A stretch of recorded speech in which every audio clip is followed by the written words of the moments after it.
হযরত ঈসা আলাইহিস সালাম একদিন তার এক উম্মত বলতেছে যে, হে আল্লাহ নবী ঈসা, আপনি তো অনেক মজেজা দেখিয়েছেন, আপনি অনেক মজেজা দেখিয়েছেন, তো আমরা একটা মজেজা দেখতে চাই। সেটা হলো যে এটা হচ্ছে পুরাতন একটা কবর, এই কবরের মধ্যে আপনি একজন ব্যক্তিকে জীবিত করে দেখাবেন, এবং জীবিত করলে হবে না, এর থেকে আপনি সাক্ষী নেবেন যে লা ইলাহা ইল্লাল্লাহ ঈসা রুহুল্লাহ। আপনি এটা তার কাছ থেকে সাক্ষী নেবে, এই কবর থেকে যে ব্যক্তি। ঈসা আলাইহিস সালাম এখন তো বিপদে পড়ে গেল। মানুষ জীবিত করার ক্ষমতা কারো আছে? আছে কারো? না। ঈসা আলাইহিস সালাম সঙ্গে সঙ্গে সিজদায় পড়ে গেলেন। নবীরা যখন কোনো বিপদে পড়তেন তখন সঙ্গে সঙ্গে সিজদায় পড়ে যেত। ঈসা আলাইহিস সালাম সঙ্গে সঙ্গে সিজদায় পড়ে গেল। সিজদায় পড়ে যে বলছে, আল্লাহ, আমার এক উম্মত কিন্তু একটা দাবি করেছে, সেটা হলো যে এই কবর থেকে একজনকে জীবিত করতে হবে, কিন্তু এটা আমার কিন্তু ক্ষমতা নাই, সেটা তোমার ক্ষমতা। আল্লাহ রাব্বুল আলামিন বললেন, ঠিক আছে, তুমি সে কাজ করো। তুমি খালি খালি বলো কবরের দিকে তাকিয়ে আঙ্গুল দিয়ে, কুম বিইজনিল্লাহ, আল্লাহর হুকুমে তুমি দাঁড়ায় যাও, সে দাঁড়ায় যাবে। ঈসা আলাইহিস সালাম ওই কবরের দিকে আঙ্গুল দিয়ে বলছে, কুম বিইজনিল্লাহ, সঙ্গে সঙ্গে মুর্দা মানুষ হয়ে দাঁড়ায় গেছে। এরপরে বলছে, আসসালামু আলাইকুম হে আল্লাহর নবী ঈসা। বলছে, তুমি কে? বলছে, আমি যে সালাম দিয়েছি, এটা সালাম শুধু আমার পক্ষ থেকে না, আমার বাবার পক্ষ থেকে। তুমি কে? তোমার বাবাকে? তখন সে বলছে, আমি হচ্ছি, আমার বাবার নাম হচ্ছে নূহ আলাইহিস সালাম, আর আমি হচ্ছি নূহ আলাইহিস সালামের ছেলে শাম। আমার পিতার নাম নূহ আর আমার নাম হচ্ছে শাম। আমি এক কবরের মধ্যে 1 নয় 2 নয় 4,500 বছর পর্যন্ত এখানে আমি আছি। কত বছর বলেন তো? 4,500 বছর পর্যন্ত আমি কবরের মধ্যে শুয়ে আছি। আল্লাহ রাব্বুল আলামিন আমাকে এখানে শুয়ে রেখেছে। আর আমার পিতা যখন আমি মারা যাই, তখন মারা যাওয়ার আগে আমার পিতা বলেছে, দেখো 4,500 বছর পরে একজন আল্লাহর নবী আসবে ঈসা, সে তোমাকে কি করবে? জীবিত করবে। সুতরাং তুমি আমার সালামটা তার কাছে পৌঁছায় দিও। এজন্য আমি আমার পক্ষ থেকে, আমার বাবার পক্ষ থেকে আপনাকে সালাম দিলাম। শাম, তুমি বলো তো, এই যে 4,500 বছর তোমার কিছু আশ্চর্য কিছু ঘটনা শোনাও। শাম তখন ডাক দিয়ে বলছেন, দেখেন, যেহেতু আপনি নবী, আমার বাবা নবী, সুতরাং নবীরা ভাই, সুতরাং আপনি আমার চাচা। বলে, চাচা শুনেন, আমি যখন মৃত্যুবরণ করি তখন তার আগে আজরাইল আলাইহিস সালাম আমার জানটা কবজ করার জন্য আমাকে যখন ধাওয়া করলো, ধাওয়া করতে করতে এক পর্যায়ে আমার জানটাকে আঙ্গুলের মাথা দিয়ে বের করে নিয়ে আসলো। আঙ্গুলের মাথা দিয়ে বের করেছি, এত পরিমাণ আমার যে যন্ত্রণা হয়েছে, মৃত্যুর যে যন্ত্রণা হয়েছে, যে পরিমাণ যন্ত্রণা হয়েছে, পৃথিবীর এরকম কোনো মানুষের যন্ত্রণা হয় নাই। আমি যে 4,500 বছর পর্যন্ত কবরে আছি, তখন মৃত্যুবরণের আমার যে যন্ত্রণা হয়েছে, এখন 4,500 বছর পর্যন্ত আমি সেই যন্ত্রণা সহ্য করতেছি। 4,500 বছর পর্যন্ত আমি মৃত্যুর যন্ত্রণা সহ্য করতেছি। ও বন্ধুগণ, আপনাকে বলতে চাই, সে হলো নবী। কিতাবের মধ্যে তাফসিরে বাইজাবির মধ্যে লেখছে, সে নবী ছিল বা নবী না হোক, নবীর ছেলে ছিল। নবীর ছেলে হয়ে যদি তার 4,500 বছর মৃত্যুর যন্ত্রণা থাকতে পারে, তাহলে আপনি সলিমুদ্দির বেটা কলিমুদ্দিন, আমি নামাজ পড়ি না, রোজা রাখি না, হজ করি না, যাকাত দেই না, আল্লাহ রাব্বুল আলামিনের হুকুম মানতে চাই না, তাহলে আমাদের কি পরিমাণ আযাব হবে, কি পরিমাণ শাস্তি হবে। এরপরে ঈসা আলাইহিস সালাম বললেন, দেখো, আর কিছু আশ্চর্য ঘটনা শোনাও। তখন বলছে, চাচা যান, হে আল্লাহর নবী ঈসা, আপনি একটা কথা মনে রাখবেন, কখন কিয়ামত হবে আমি জানি না, আপনিও জানেন না। এই জন্য কিয়ামত কখন হবে আমিও জানি না, আপনি জানেন না। সুতরাং একটা কথা মনে রাখবেন, এই যে 4,500 বছর যে মৃত্যু যন্ত্রণা, শুধু আমার শরীরে যে 360টা জোড়া আছে, প্রত্যেকটা মানুষের শরীরে মধ্যে 360টা জোড়া আছে। কিয়ামত যে কখন হবে আমি জানি না। ওই 4,500 বছর পর্যন্ত, এখন পর্যন্ত, কিয়ামত পর্যন্ত আমি যে মৃত্যুর যন্ত্রণা, সেটা এখনো আমি ব্যথা পাচ্ছি। মনে হচ্ছে যে আমাকে কেউ পিটিয়ে রেখেছে, এই জন্য এত ব্যথা পাচ্ছি। 4,500 বছর ব্যথা পাওয়ার পরে তিনি বলছেন যে কিয়ামত পর্যন্ত, কখন যে কিয়ামত হবে আমরা জানি না। সুতরাং এত পরিমাণ ব্যথা হয়েছে যে আমার শরীরে 360টা জোড়া আছে, এই জোড়াগুলো এখনো ব্যথা করতেছে। আমার বন্ধুগণ, আমার ভাইয়েরা, নবীজি সাল্লাল্লাহু আলাইহি ওয়াসাল্লাম বলতেছেন যে আজরাইল, ভাই আজরাইল, নবী যখন জান কবজ করতে, ভাই আজরাইল তুমি যত শাস্তি আমাকে দিয়ে দাও, যত আযাব আমাকে দিয়ে দাও, কিন্তু আমার ইতিম উম্মতকে দিও না। আজরাইল আলাইহিস সালাম ডাক দিয়ে বলছেন, দেখেন এটা কথা আমি বলতে পারবো না, এটা আমার হাতে না, এটা আল্লাহ রাব্বুল আলামিন, সুতরাং এটা আপনাকে দিতে পারবো না, এই কথা আপনাকে দিতে পারবো না যে আপনার উম্মতের শাস্তি হবে না, আযাব হবে না। কিন্তু আপনাকে একটা কথা শুনাই দিতে চাই, সূরা বাকারা একটা আয়াত আছে, এই আয়াতটা যদি আপনার উম্মত যদি তেলাওয়াত করতে পারে, প্রত্যেক ফরজ নামাজের পরে একবার তেলাওয়াত করতে পারে, প্রত্যেক ফরজ নামাজের পরে একবার যদি পাঠ করতে পারে, আর এই সূরা বাকারার মধ্যে একটা আয়াত আছে, আল্লাহু লা ইলাহা ইল্লা হুয়াল হাইয়ুল কাইয়্যুম। এই যে সূরা বাকারা যে আয়াত আছে, এটা জাস্ট আয়াতুল কুরসি, এই যেটা যদি কেউ আমল করতে পারে, প্রত্যেক ফরজ নামাজের পরে একবার পড়তে পারে, আর কি করতে পারে, এই যে সূরা, এই যে আয়াতুল কুরসির মধ্যে আল্লাহ রাব্বুল আলামিনের 10টা ক্ষমতার কথা আছে। এই 10টা ক্ষমতা যদি সে নিজের জীবনের মধ্যে প্র্যাকটিক্যাল মানতে পারে, শুধু নামাজে পড়লেও হবে না, নিজের জীবনে প্র্যাকটিক্যাল মানতে হবে, তাহলে কোরআন এই যে সূরাটা আয়াতুল কুরসি সে নিজে পড়বে, প্র্যাকটিক্যাল জীবনের লাইফে মানবে। যদি কেউ মানতে পারে, আমি আপনাকে গ্যারান্টি দিলাম, আপনার উম্মত যেরকম একজন শিশু মায়ের দুধ খেতে খেতে ঘুমায় যায়, আপনার উম্মতও হবে জান কবজ করা হবে। জোরে বলেন সুবহানাল্লাহ। তাহলে আয়াতুল কুরসি আমল করার দরকার আছে না? এই জন্য আমরা আল্লাহ রাব্বুল আলামিনের কোরআনের যে সমস্ত আয়াতগুলো ফজিলতপূর্ণ আয়াত, সবগুলো আল্লাহ রাব্বুল আলামিনের আয়াত, তবে ফজিলতপূর্ণ আয়াতগুলো, এই জন্য প্রত্যেক নামাজের পরে আমরা কি করব? তেলাওয়াত করব। ইন্নামা ওয়ালিয়ুকুম, তোমাদের বন্ধু হলো আল্লাহ, ওয়া রাসূলুহু, আর তার রাসূল হচ্ছে আমাদের বন্ধু। আল্লাহ রাব্বুল আলামিন ডাক দিয়ে বলছেন, বন্ধু পৃথিবীতে কাকে বানাবে? আমরা বন্ধু যে সমস্ত মানুষদেরকে বানাই, কিন্তু আল্লাহ রাব্বুল আলামিন আয়াতের মধ্যে 3 জনকে বন্ধু বানাতে বলেছে আল্লাহ রাব্বুল আলামিন। আল্লাহ রাব্বুল আলামিন ইন্নামা ওয়ালিয়ুকুমুল্লাহ, নিশ্চয় তোমাদের বন্ধু তো আল্লাহ, দ্বিতীয় হচ্ছে তোমাদের বন্ধু হবে রাসূল, 3 নাম্বার তোমাদের বন্ধু হবে যারা ঈমান আনে মুমিন বান্দা, তারা হবে তোমাদের বন্ধু। এই জন্য মুসলমানদের বন্ধু হবে আল্লাহ রাব্বুল আলামিন, মুসলমানদের বন্ধু হবে নবী, মুসলমানদের বন্ধু হবে মুমিন ব্যক্তি, ঈমানদার ব্যক্তি যার ঈমান আছে। কোনো কাফের মুশরিক মুসলমানদের বন্ধু হতে পারে না, কোনো ইহুদি খ্রিস্টান মুসলমানদের বন্ধু হতে পারে না, কোনো হিন্দু বৌদ্ধ মুসলমানদের বন্ধু হতে পারে না। কিন্তু আজকে আমরা মুসলমান যারা মুমিন তাদেরকে বন্ধু বানাই না, যারা ইহুদি খ্রিস্টান তাদেরকে আমরা বন্ধু বানাই। আল্লাহ বলছেন যে আমি হব একমাত্র বন্ধু। আল্লাহকে যদি আপনি বন্ধু বানাতে পারেন, আপনি দুনিয়ার মধ্যে সফল কাম হবে আর পরকালীন সফল কাম হবে।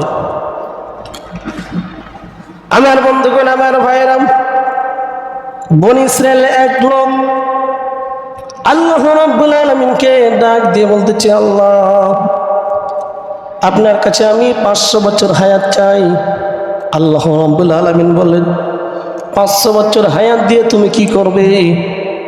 তখন সেই ব্যক্তি বলতেছে, আল্লাহ আমি 500 বছর হায়াত দিয়ে তোমাকে তোমার ইবাদত করব, তোমার দাসত্ব করব, তোমার গোলামি করব, তোমাকে সিজদা করব। আল্লাহ রাব্বুল আলামিন ঠিক আছে তোমাকে দিয়ে দিলাম 500 বছর হায়াত। এরপরে যখন 500 বছর শেষ হয়ে যাচ্ছে, যখন শেষ হয়ে যাবে, আল্লাহ রাব্বুল আলামিনকে ডাক দিয়ে বলছে, আল্লাহ আমার 500 বছর শেষ হয়ে যাচ্ছে, কিন্তু আমার একটা আবদার আছে। কি আবদার বলো? আমি যখন মৃত্যুবরণ করব, তখন যেন আমি সিজদা অবস্থায় মৃত্যুবরণ করতে পারি। আমি যখন মৃত্যুবরণ করব, সিজদা অবস্থায় যেন আমি মৃত্যুবরণ করতে পারি। আল্লাহ রাব্বুল আলামিন বলছেন, ঠিক আছে তোমাকে সে সুযোগ দেওয়া হলো। যখন সে মৃত্যুবরণ করলো, 500 বছর ইবাদত করলো, এরপরে সিজদা অবস্থায় মৃত্যুবরণ করলো। সিজদা অবস্থায় যখন মৃত্যুবরণ করলো, আল্লাহ রাব্বুল আলামিনকে ডাক দিয়ে বলছে, আল্লাহ আমি যখন কবর থেকে আমাকে যখন উঠাবে, কিয়ামতের ময়দানে, হাসরের ময়দানে যখন আমাকে উঠাবে, তখন আমাকে সিজদা অবস্থায় আমাকে হাসরের ময়দানে উঠাইও। আল্লাহ তাআলা বলছে, ঠিক আছে তোমার এই দাবিও মেনে নিলাম। সেই বান্দা কাল কিয়ামতের ময়দানে আল্লাহ রাব্বুল আলামিন যখন তাকে কিয়ামতের ময়দানে উঠাবে, যখন উঠানো হয়েছে, এরপরে সে ব্যক্তি কি বলবে শুনেন। আল্লাহ আপনি আমাকে কিয়ামতের ময়দানে উঠালছেন, আল্লাহ তাআলা তাকে বলছে, বান্দা তোমাকে 500 বছর হায়াত দিলাম, তুমি আমার ইবাদত বন্দেগী করলাম, তুমি চাইলে যে সিজদা অবস্থায় মারা যাবে তাও আমি তোমাকে দিয়ে দিলাম, তুমি চাইলে সিজদা অবস্থায় হাসরের ময়দানে উঠবে তাও তোমাকে দিয়ে দিলাম। আজকে আমার রহমতের, আমার দয়ার কারণে, আমার রহমতের কারণে তোমাকে আমি জান্নাত দিয়ে দিলাম, তোমার জীবন দেগির সমস্ত গুনাহগুলো মাফ করে দিলাম। আল্লাহ তাআলা বলছে তোমাকে আমি আমার রহমতের কারণে, আমার দয়ার কারণে তোমাকে আমি মাফ করে দিলাম, তুমি 500 বছর ইবাদত করেছো, এই জন্য তোমাকে আমি মাফ করে দিলাম। ওই বনি ইসরায়েলের ওই যুবক তখন বলছে, আল্লাহ আপনি কি আপনার রহমতের কারণে আমাকে মাফ করেছেন? আল্লাহ তাআলা বলছে, হ্যাঁ। তাহলে আমার 500 বছরের ইবাদত কোথায় গেল? সে বলছে, আমার 500 বছরের ইবাদত কোথায় গেল? আমি কি আমার ইবাদত দ্বারা জান্নাতে যেতে পারবো না? আল্লাহ রাব্বুল আলামিন ডাক দিয়ে বলছে, বান্দা তুমি যদি 500 বছর ইবাদত করে আমার জান্নাত পেতে চাও তাহলে চলো দেখো। ফেরেশতাদেরকে বলল তাকে জাহান্নামের দিকে নিয়ে যাও। জাহান্নাম এখনো যায়নি, হাজার হাজার শত শত কোটি কোটি মাইল দূরে আছে। জাহান্নামের আগুন দাও দাও করে জ্বলতেছে। ওই ব্যক্তি দূর থেকে দেখে তার আগুনে এত তাপ, এত দহন, ভয়ঙ্কর আযাব হচ্ছে, এই দেখে ওই ব্যক্তি কিন্তু তার কলিজা শুকিয়ে গেছে, তৃষ্ণা লেগে গেছে, পিপাসা লেগে গেছে, পানি খাবে। দেখলে যে একজন ফেরেশতা পানির গিলাস নিয়ে দাঁড়িয়ে আছে, তখন বলছে, ভাই আমাকে পানি দাও, আমার কলিজা শুকিয়ে গেছে, আমি জীবনটা বাঁচাই। ফেরেশতা তখন ডাক দিয়ে বলছে, দেখো বিনামূল্যে কোনো পানি দেওয়া যাবে না, আমাকে মূল্য দিতে হবে, টাকা দিতে হবে। তখন সে বান্দা বলতেছে, ব্যক্তি বলতেছে, আমি তো সমস্ত টাকা পয়সা দুনিয়ায় রেখে এসেছি, এখানে কোনো টাকা নাই, তাহলে আমি কোনো বিনিময় দিতে পারবো না। তখন ওই ফেরেশতা ডাক দিয়ে বলতেছে, দেখো তোমার কাছে বিনিময় আছে, তোমার 500 বছরের হায়াত আছে, তোমাকে যে আমল করেছিল 500 বছরের, সে 500 বছরের আমল আমাকে দিয়ে দিবে, আমি তোমাকে 1 গ্লাস পানি দিয়ে দিব। এখন দেখে চিন্তা করলো যে আমি যদি পানি পান না করি আমি মারা যাব, আমি কলিজা পেটে মারা যাব। তখন সেই যুবক কি করলো, 500 বছরের ইবাদত তাকে দিয়ে দিল, 1 গ্লাস পানি পান করে ফেললো। 500 বছরের ইবাদত দিয়ে পানি যখন পান করলো, এরপর আল্লাহ রাব্বুল আলামিন ডাক দিয়ে বলছে, বান্দা 1 গ্লাস পানির বিনিময়ে তুমি 500 বছরের হায়াত তোমার ইবাদত দিয়ে দিলে। 1 গ্লাস পানির কারণে তুমি 500 বছর ইবাদত তুমি দিয়ে দিলে। তুমি যে বলছিলে যে তুমি তোমার ইবাদত দ্বারা তোমার 500 বছর ইবাদত জান্নাতে যাবে, 1 গ্লাস পানির বিনিময়ে তুমি 500 বছর হায়াত দিয়ে দিলে, এখন কি হবে? তুমি জান্নাতে যাবে। বান্দা আমি তোমাকে দুনিয়ার মধ্যে টনকে টন, মনকে মন পানি পান করাইছি, কত রকম ফল ফলা দিয়ে, আপেল কমলা, কত রকম খাবার খাওয়াইছি দুনিয়ার ভিতরে। আমি দুনিয়ার ভিতরে সব বাদ দিলাম, তুমি আমাকে একদিনের তুমি যে পানি পান করেছো, সে পানি পান করা আমাকে হিসাব দিয়ে যাও। কি বলতেছেন আল্লাহ রাব্বুল আলামিন? তোমার সব কিছু নিয়ামত বাদ দিলাম, শুধু পানি, একদিনে যে পানি পান করেছো সে পানির হিসাব দিতে পারবে। আজকে তুমি 500 বছরের ইবাদত 1 গ্লাস পানির জন্য দিয়ে দিলে, তাহলে তুমি দুনিয়ার ভিতরে কত পরিমাণ পানি খেয়েছো, কত রকম খাবার খেয়েছো, কত রকম, আমি যে সূর্য দিয়েছি সূর্যের আলো গ্রহণ করেছো, চন্দ্রের আলো গ্রহণ করেছো, সমস্ত আমার নিয়ামতগুলো ভক্ষণ করেছো। আমি আল্লাহ রাব্বুল আলামিন কোনদিন বিনিময় চাই নাই। আল্লাহ রাব্বুল আলামিন যখন এই কথা বললেন, ওই বান্দা তখন তাড়াতাড়ি সিজদায় পড়ে আল্লাহ রাব্বুল আলামিনকে ডাক দিয়ে বলছে, আল্লাহ আমি 500 বছর কেন, হাজার হাজার বছর ইবাদত করলে, ইবাদত দিয়ে আমার আমল দিয়ে কখনো জান্নাতে যেতে পারবো না।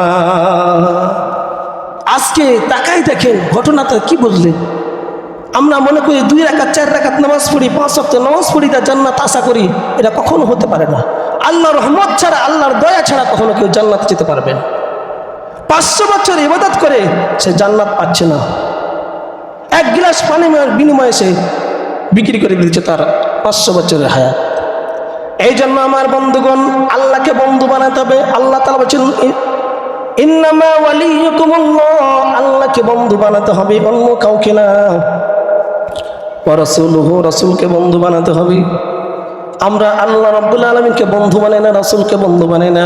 এরপর আল্লাহ রাব্বুল আলামিন বলেন ওয়াল্লাযীনা আমানু, যারা ঈমান আনে তাদেরকে বন্ধু বানাবে। ওয়া ইউকিমুনাস সালাতা, নামাজ কায়েম করবে। ওয়া ইউতুনাজ যাকাতা, আর নামাজ পড়বে, যাকাত আদায় করবে। হুম রাকিউন, আর বিনয়কারীদের বিনয়ের সঙ্গে আল্লাহ রাব্বুল আলামিনের সামনে দাঁড়াবে। তাহলে 500 বছর ইবাদত করে জান্নাতে যাওয়ার কি নাই, সিস্টেম নাই, কায়দা নাই। কারণ আমাকে আল্লাহ রাব্বুল আলামিনের দয়া পেতে হবে। আর আল্লাহ রাব্বুল আলামিনের দয়া তখনও পাবেন যখন আপনি আল্লাহ রাব্বুল আলামিনের হুকুম মানবেন। আমার বন্ধুগণ, আমার ভাইয়েরা, আল্লাহ রাব্বুল আলামিন আমাকে আপনাকে যে সময় দিয়েছে, সুযোগ দিয়েছে, এই জন্য এই সময়টাকে আমাকে কাজে লাগাইতে হবে। আমি আপনি যদি সময়টাকে কাজে না লাগাই, কাল কিয়ামতের ময়দানে আল্লাহ রাব্বুল আলামিনের দরবারে আমরা কি নিয়ে উঠব? কিন্তু আমরা এমন মুসলমান, কপাল পোড়া হতভাগা মুসলমান, আমরা 5 ওয়াক্ত নামাজ পড়তে চাই না, মসজিদে আসতে চাই না, অনেক দুনিয়ার সব কিছু করতে পারি, কিন্তু আল্লাহ রাব্বুল আলামিনের ইবাদত করতে পারি না। আল্লাহ রাব্বুল আলামিনের ইবাদত আমরা যদি করতে পারি, আল্লাহ রাব্বুল আলামিন আমাদেরকে কি করবেন? ক্ষমা করে দেবেন। আমার বন্ধুগণ, আমার ভাইরা, আল্লাহ রাব্বুল আলামিন কোরআনে কারিমের মধ্যে বলেন ولا يحسبن الذين كفروا أنما نملي لهم خير لأنفسهم إنما نملي لهم ليزدادوا إثما ولهم عذاب مهين। আল্লাহ রাব্বুল আলামিন এই আয়াতের মধ্যে বলছে কাফেররা কিছুতে যেন মনে না করে, যারা দুনিয়ার ভিতরে কাফের আছে, জালেম আছে, তারা যেন মনে না করে যে আল্লাহ রাব্বুল আলামিন আমাকে যে অবস্থানে রেখেছে, যে সময় রেখেছে, যে জায়গায় আমাকে রেখেছে, আল্লাহ আমাকে সুযোগ দিয়েছে। আল্লাহ তাআলা তোমাদেরকে সুযোগ দেয় নাই। আল্লাহ তাআলা তোমাকে যে ক্ষমতা দিয়েছে, এটা তো মনে করো না যে আমি নিজে পেয়েছি, তুমি নিজে পাও নাই, আল্লাহ রাব্বুল আলামিন তোমাকে দিয়েছে। সুতরাং আল্লাহ রাব্বুল আলামিন তোমাকে জুলুম করার জন্য সুযোগ দিয়েছে, এই জন্য যে তোমার যখন পাপ পূর্ণ হয়ে যাবে, যখন তোমার পাপের কি পূর্ণ হয়ে যাবে, তোমার বাক্স যখন পাপের পূর্ণ হয়ে যাবে, আল্লাহ রাব্বুল আলামিন ধরে ফেলবেন। আর আল্লাহ রাব্বুল আলামিন যখন ধরে ফেলবেন, ওয়ালাকুম আযাবুম মুহিন, আল্লাহ রাব্বুল আলামিন তাদের জন্য লাঞ্ছনাদায়ক শাস্তির ব্যবস্থা করে রেখেছে।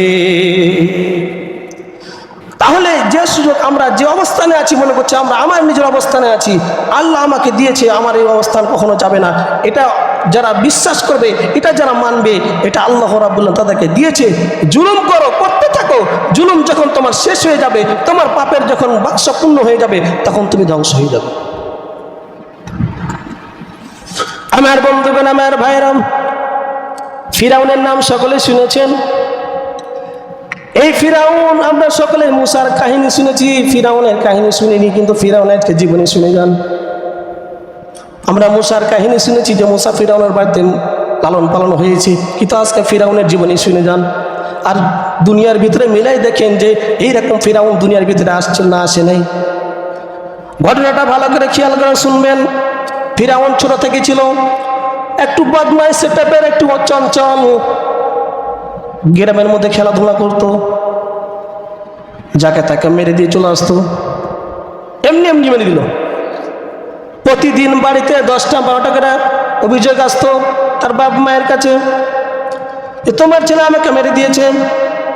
এইভাবে অভিযোগ আসতে আসতে তার মা বাবা যখন অতিষ্ঠ হয়ে গেছে, তখন ফিরাউনকে কি করলো, তার বাপ মা বাড়ি থেকে ত্যায্যপুত্র করে দিল, বাড়ি থেকে বের করে দিল। ফিরাউন তখন কি করলো, ফিরাউন তখন বাড়ি থেকে যখন বের করে দিল, তখন রাত্রিবেলা অন্ধকারে ফিরাউন তখন তার দেশ ত্যাগ করে অন্য দেশে যাবে, সীমান্ত এলাকায় চলে গেছে। সীমান্ত এলাকায় যাচ্ছে, দেখলেন যে তার বন্ধু হামান ডাক দিয়ে বলছে, কে? কোচা আমি। দোস্ত তুমি কোথায় যাচ্ছ? কোচা আর বলিস না, পিতামাতা বাড়ি থেকে বের করে দিয়েছি, পিতামাতা বাড়ি থেকে বের করে দিয়েছে, এর জন্য দেশ ছেড়ে চলে যাচ্ছি। তখন হামান বলছে, আমাকে তো আমার পিতামাতা দেখতে পারে না, চলো দুজনে একসঙ্গে চলে যাই। দুজনেই রাত্রিবেলা বর্ডার পার হয়ে মিশরের মধ্যে ঢুকে পড়ল। মিশরের মধ্যে যখন ঢুকে পড়েছে, এখন রাত্রিবেলা সারা রাত হেঁটেছে, হাঁটার পরে খিদা লেগেছে, সকালবেলা দেখলো যে এক লোক তরমুজের জমিতে কাজ করতেছে। কিসের জমিতে?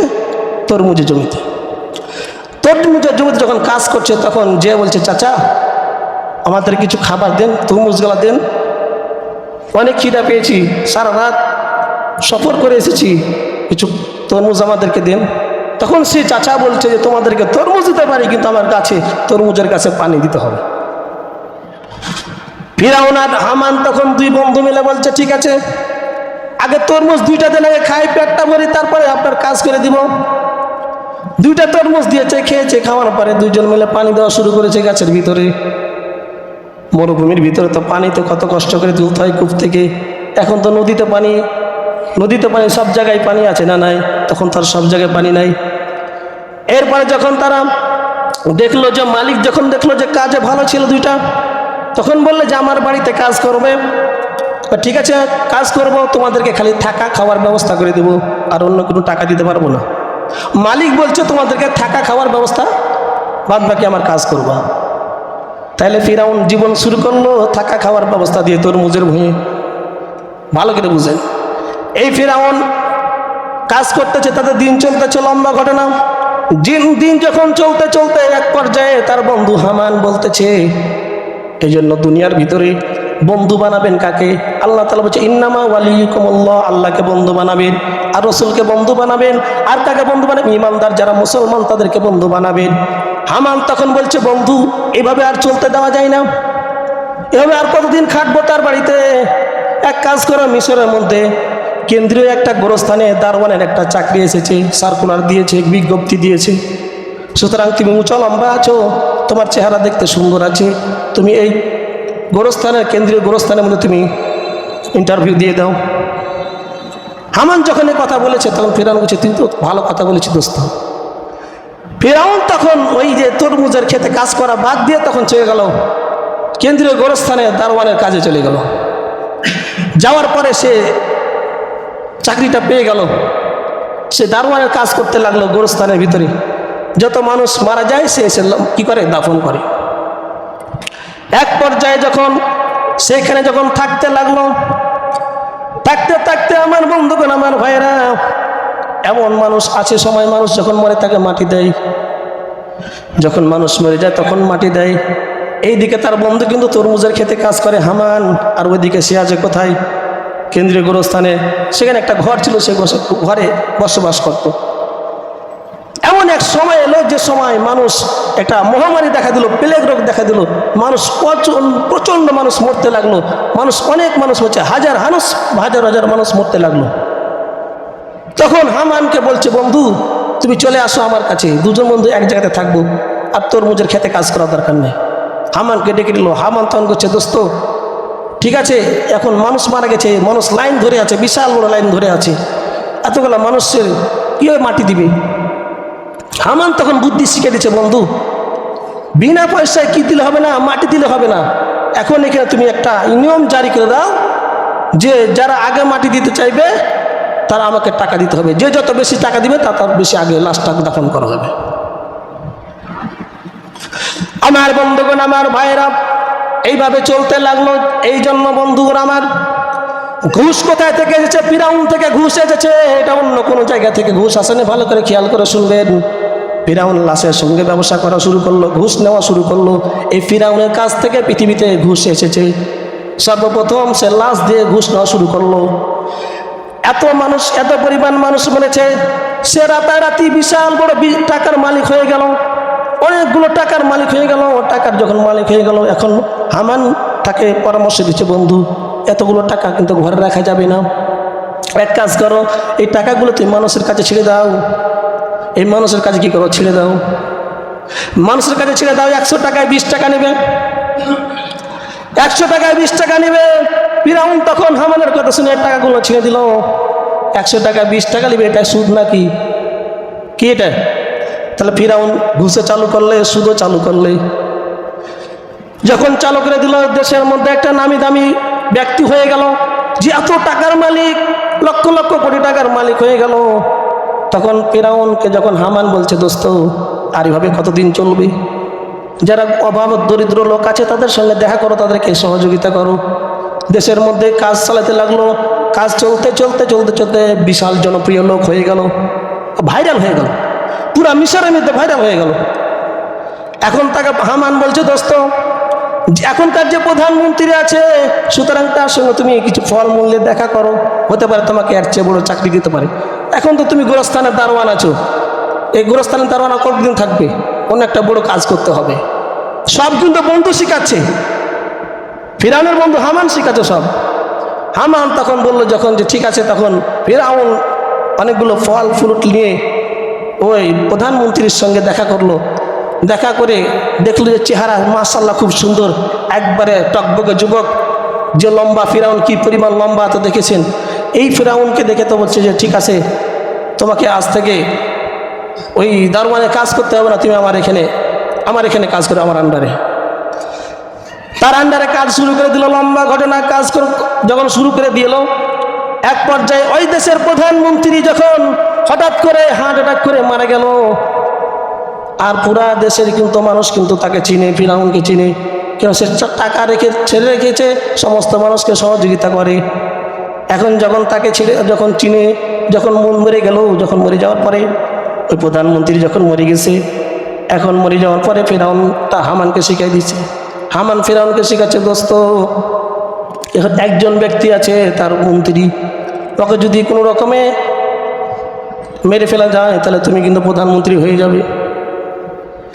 হামান শিখাই দিল। তখন কি করলো, একদিন রাত্রে ওই আরেকজন তার মন্ত্রী ছিল, ওই মন্ত্রীকে রাত্রিবেলা মেরে ফেলে দিয়ে সকালবেলা মায়া কান্না শুরু করে দিয়েছে।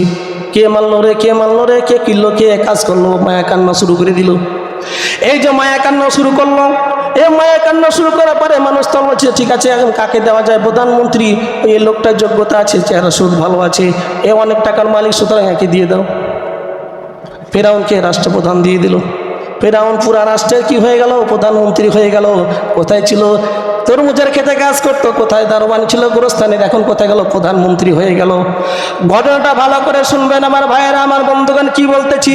আজকে আপনি দেখেন পৃথিবীর যারা রাজা বাদশা আছে তাদের সঙ্গে মিলান আমার কথাগুলো, ফিরাউনের কথাগুলো, ফিরাউনের জীবনী। ফিরাউন এক পর্যায়ে যখন প্রধানমন্ত্রী হয়ে গেল, এখন কিছু গুরুত্বপূর্ণ যারা মন্ত্রী আছে ওই সমস্ত পদগালা কাউকে দেয় নাই, রেখে দিয়েছে তার নিজের কাছে, সে নিজের দায়িত্ব নিয়েছে। স্বরাষ্ট্রমন্ত্রীর দায়িত্ব কাউকে দেয় নাই। এই জন্য তার বন্ধুকে বলছে, বন্ধু তুমি আর ওই গোরস্থানে থাকতে হবে না, চলে এসো।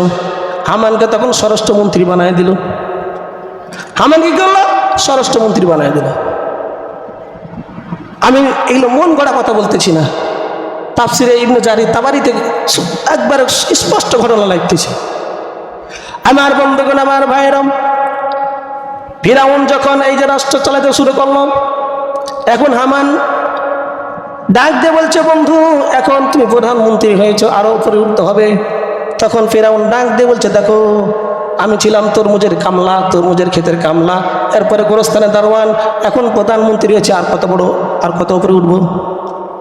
তখন হামান বলছে, এটা করলে হবে না, তুমি দাবি করো আনা রব্বুকুমুল আলা, তুমি বড় খোদা, তুমি দাবি করো যে আমি খোদা। তুমি কি করো, দাবি করো আমি খোদা, আমি আল্লাহ। কে শিখাচ্ছে, হামান। এ কথা যখন বললো, ফিরাউন বলছে যে এটা কি সম্ভব, এখনো পৃথিবীতে আসমানি কিতাব আছে, তাওরাত, জবর, ইনজিল আছে, সবগুলো কিতাব আছে, এই সমস্ত কিতাবের আলেমরা আছে, এটা কি মেনে নিবে? বলছে মানবে না, কিন্তু 40 বছর তোমাকে সময় নিতে হবে। ও আমার বন্ধুগণ, আমার ভাইরা, ভালো করে খেয়াল করে শুনবেন। হামান তখন যে পরামর্শ দিল, তাহলে তোমাকে 1 নম্বর কাজ করতে হবে। ফিরাউন ক্ষমতায় আসার পরে 4টা কাজ করেছিল, ভালো করে খেয়াল করে শুনবেন কি কি কাজ করেছিল। ফিরাউন ক্ষমতায় আসার পরে 4টা কাজ করেছিল।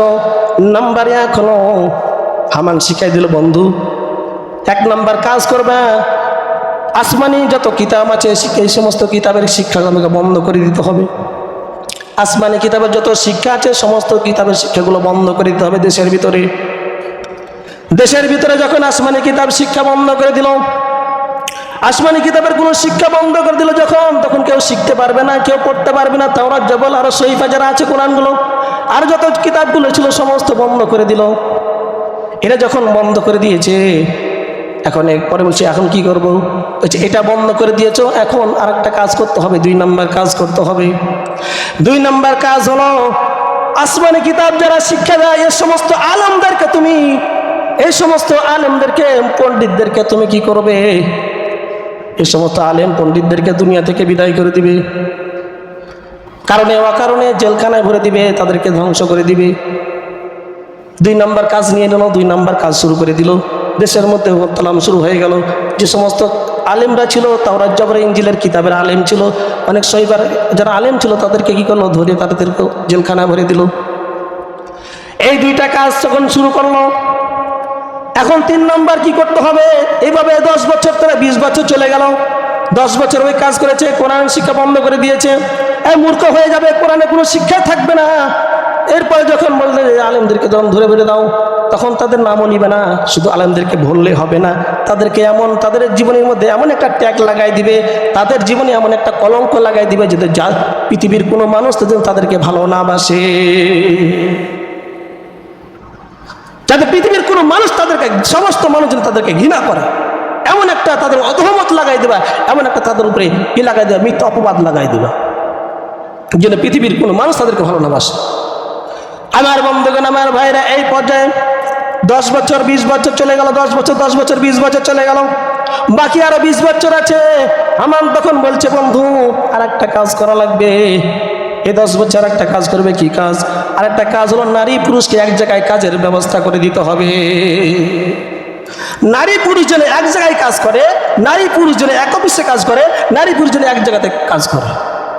এর দ্বারা কি হবে? হামান তখন বলছে এক জায়গায় কাজ করবে, বাড়িতে 2 ঘন্টা থাকবে, 8 ঘন্টা থাকবে কর্মস্থলে।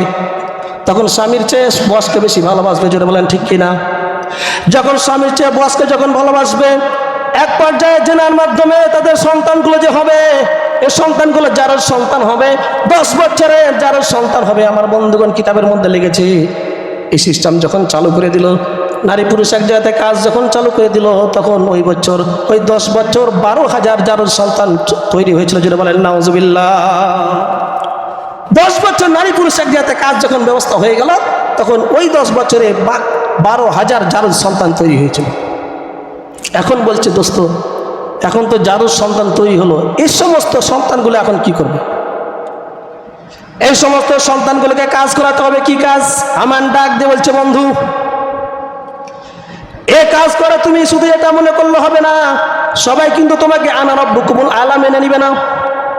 সুতরাং তুমি এই সমস্ত 12,000 যার সন্তানকে তোমার প্রশাসনে ভরে দাও, পুলিশের মধ্যে ভরে দাও, বিডিআরের মধ্যে ভরে দাও, আর্মির মধ্যে ভরে দাও, র্যাপের মধ্যে ভরে দাও।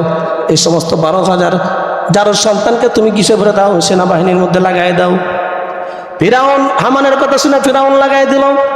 এক পর্যায়ে পুরা দেশের মধ্যে হুলুস তুলুস পড়ে গেল। যে বলবে ফিরাউনকে রব বলে স্বীকার করবে, তাকে ছেড়ে দিবে, আর যে ফিরাউনকে রব বলে স্বীকার করবে না, তাকে হত্যা করে ফেলবে।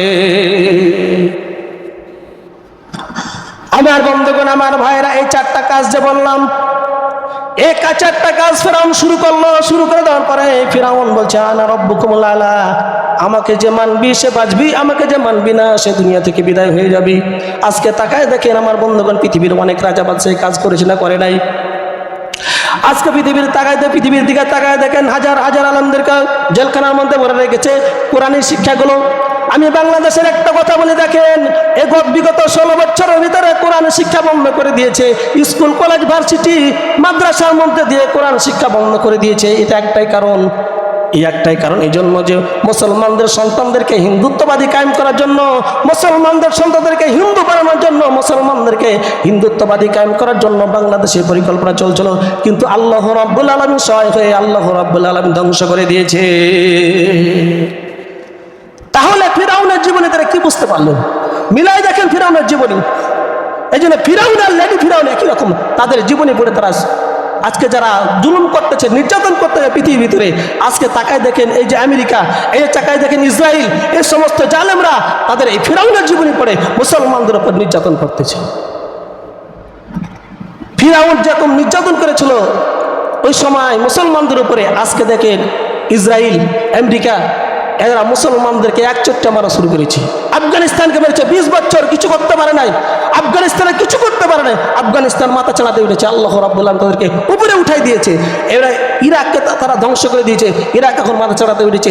এরপরে এখন তারা 76 বছর ধরে তারা ফিলিস্তিনকে মারা শুরু করেছে, কিন্তু ফিলিস্তিনের মুসলমানরা কখনো বিজয় করতে পারে নাই। আজকে আমরা যারা মুসলমান দেখেন তাদের জন্য দোয়া করি যেন ফিলিস্তিনের মুসলমানরা তারা বাইতুল মুকাদ্দাস যেন কি করতে বিজয় করতে পারে।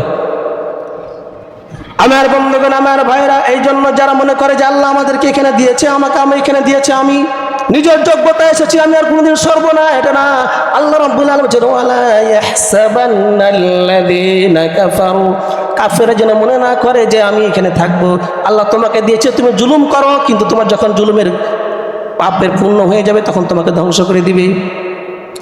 আমার বন্ধুগণ, আমার ভাইরা, আল্লাহ রাব্বুল আলামিন কোরআনে কারিমের মধ্যে বলেন ইন্নামাস সাবিলু আলাল্লাযীনা ইয়াযলিমুনান নাস ওয়া ইয়াবগুনা ফিল আরদি বিগাইরিল হক উলাইকা লাহুম আযাবুন আলীম। আল্লাহ রাব্বুল আলামিন বলেন ইন্নামাস সাবিলু আলাল্লাযীনা ইয়াযলিমুনা, যারা মানুষের উপর জুলুম করবে, নিশ্চয় যারা মানুষের উপর জুলুম করবে আল্লাহ রাব্বুল আলামিন নিজেই তাদের বিরুদ্ধে মামলা দায়ের করবে। যারা মানুষের উপর মানুষের উপর জুলুম করবে আল্লাহ রাব্বুল আলামিন তাদের উপরে কি করবে? মামলা দায়ের করবে কিয়ামতের ময়দানে। উলাইকা লাহুম আযাবুন আলীম, তাদের জন্য রয়েছে যন্ত্রণাদায়ক শাস্তি। এই জন্য মানুষের উপর, আপনি যে আপনার টাকা আছে, পাওয়ার আছে, ক্ষমতা আছে, আপনি অনেক বিত্তশালী, অনেক ক্ষমতাশালী, আপনি অনেক ধনী মানুষ, এই জন্য গরিবের উপর আপনি কখনো জুলুম নির্যাতন করবে না, কারণ আল্লাহ রাব্বুল আলামিন যারা জুলুম করে এদেরকে আল্লাহ রাব্বুল এদের বিরুদ্ধে মামলা দায়ের করবে। পৃথিবীতে যত মানুষ এসেছে, যত জালেম এসেছে, যত জালেম আসবে এসেছিল, সকলে 4 কারণে জুলুম করেছে, সকলে 4টা কারণে জুলুম করেছে।